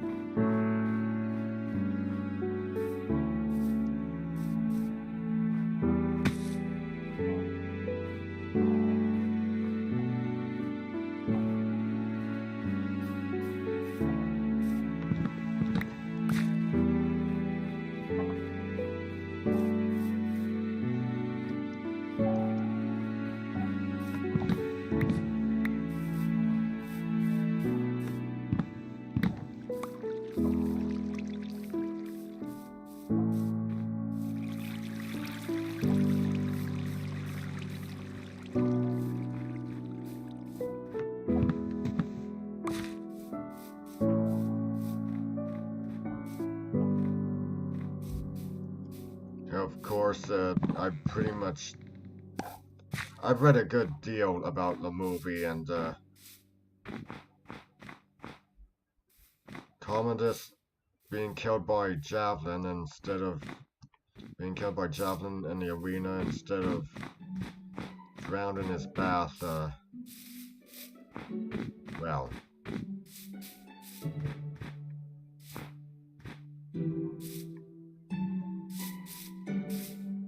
I guess things don't really change, do they?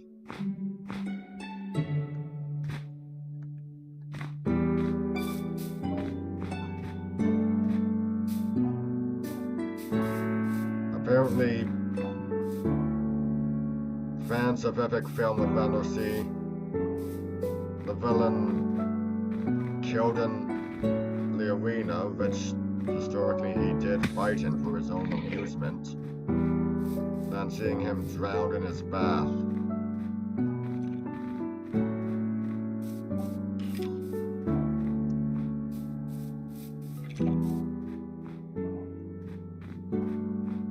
Actually, ironically, that was how Commodus was supposed to die in an early draft of Gladiator. In which Maximus actually had his historical counterpart's name of Narcissus. Narcissus being the wrestler who drowned Commodus in his bath.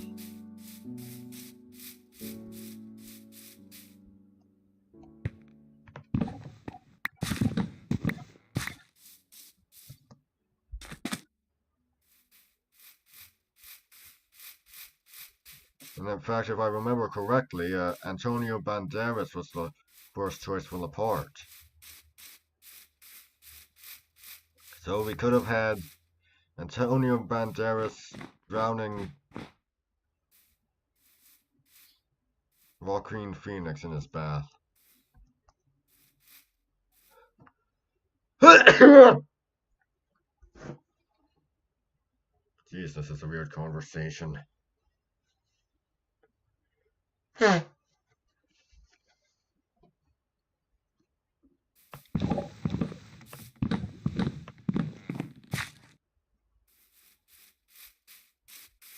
Granted, I'm not exactly sure who the better actor is, Antonio Banderas or Russell Crowe. They both seem rather average to me. Oh, that's a comment that should be getting more paint.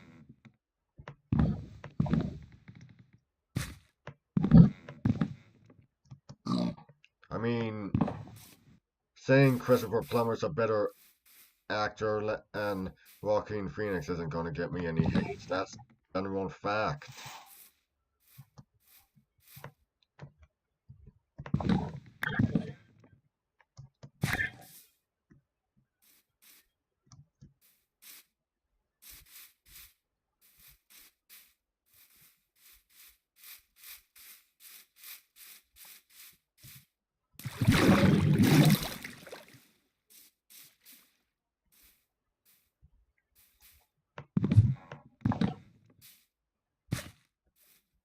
Actually, as long as we're on that subject of actors considered for roles before the ultimate casting, the final casting, Disney film Pocahontas. Don't own it. I've seen it.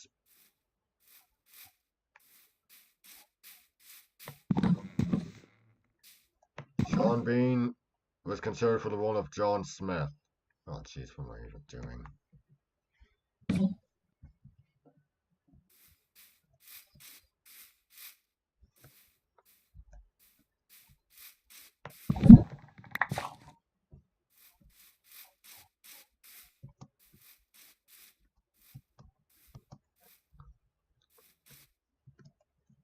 Honestly, he might have given a better performance than Mel Gibson did.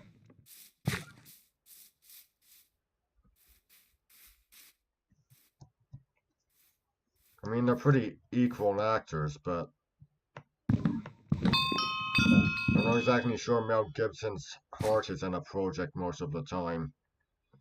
Well, with Sean Bean, you can really tell it is. They're equal in ability, but with Sean Bean, you can actually tell his heart's in the project a lot of the time, but with Mel Gibson, not so much. I mean, unless he's directing or producing it, I doubt he is, and I haven't seen that many of his work.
Yeah, the reason Sean Bean wasn't ultimately cast as John Smith is because Disney wanted someone more marketable in America.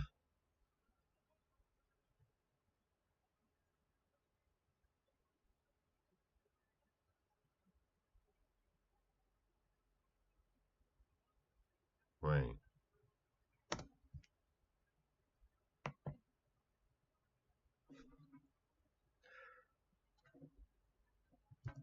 Disney's Pocahontas.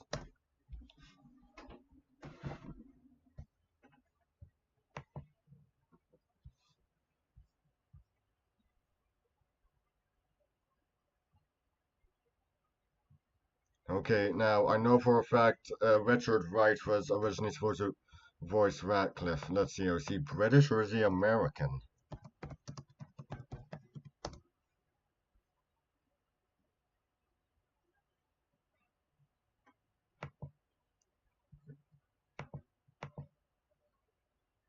Oh no, huh.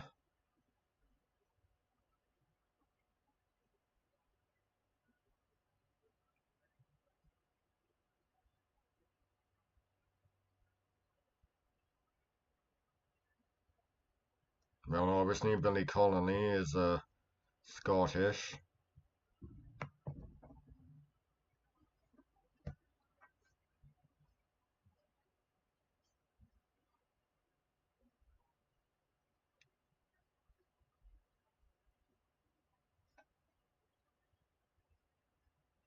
Uh, well, and obviously you have Christian Bale, who's British. Joe Baker was British.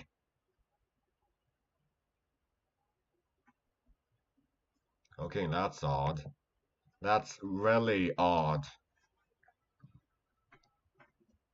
In the final project of the British characters, only 3 of them aren't voiced by British actors.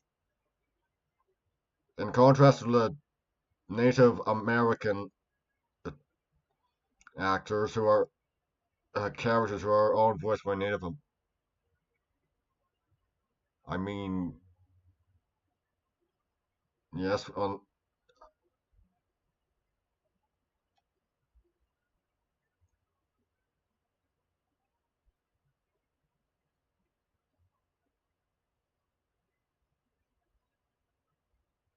yeah, forget it. Forget it. Since America was initially a British colony, I'm guessing Disney was just going British and American are interchangeable in this context.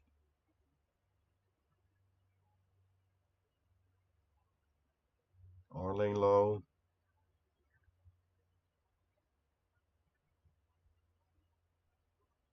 I don't know. Who cares?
You know, I really don't understand this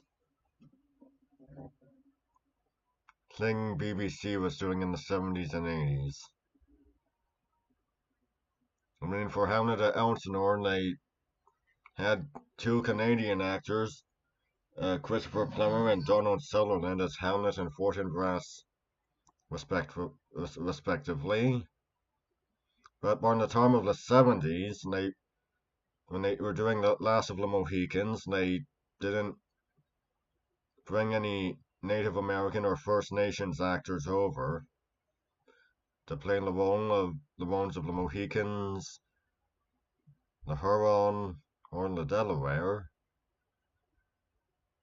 And apparently that no non-British actors thing resulted in James Earl Jones not being cast as Othello in 1981. What happened? In the 60s they were able to allow Canadian actors, but yeah, forget it, I don't know. It's very bizarre. Very strange. You know, I've never seen the adaptation of King Lear with James Earl Jones as Lear. Um, it's probably very good.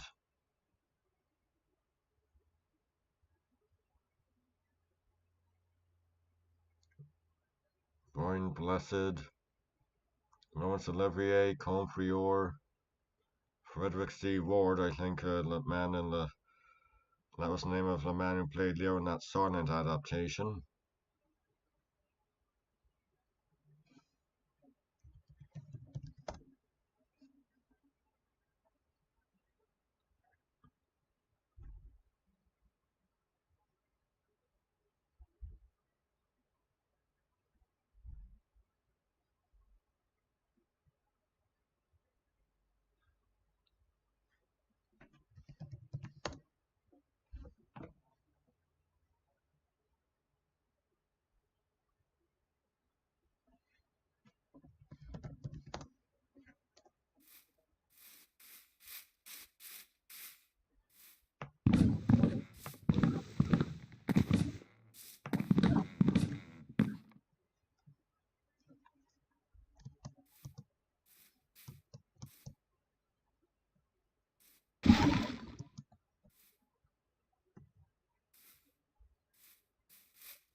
Like many of my generation, I was introduced to James Earl Jones through The Lion King.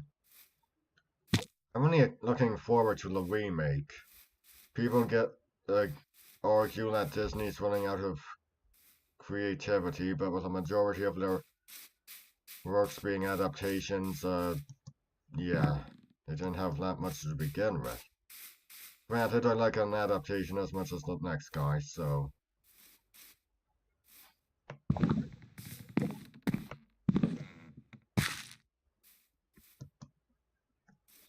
Actually, I wouldn't be opposed to them.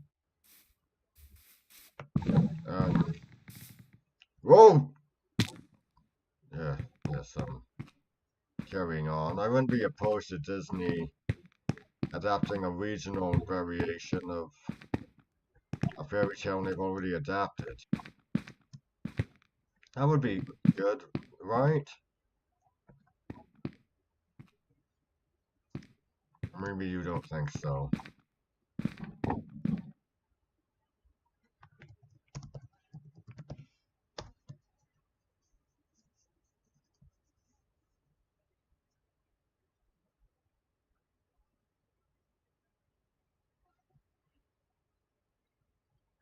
The Egyptian Cinderella.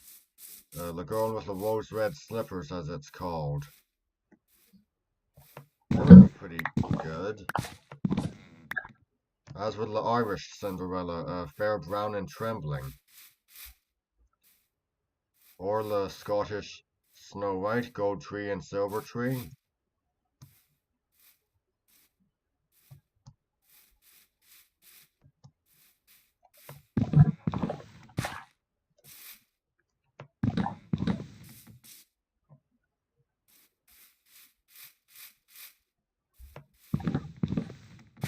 Actually, devoting a whole television series to that would be a good idea.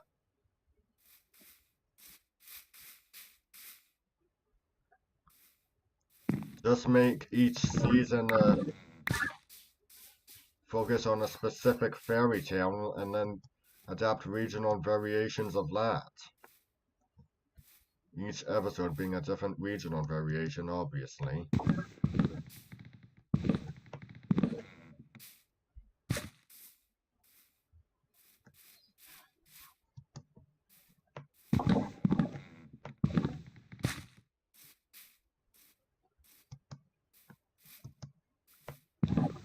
By the way, I loved Kenneth Branagh's Cinderella. Kenneth Branagh is my favorite director.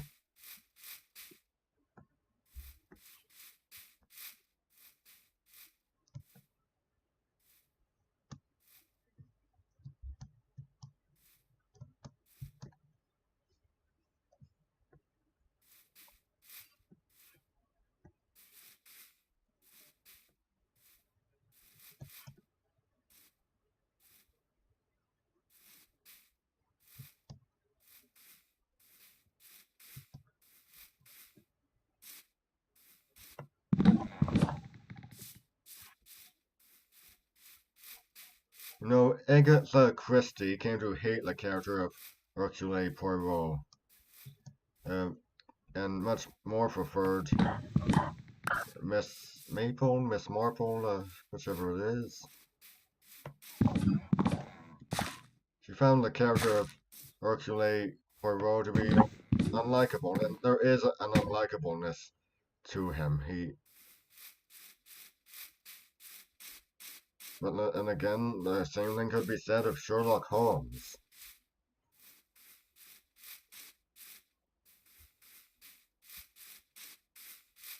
Pompous, a bit on the arrogant side.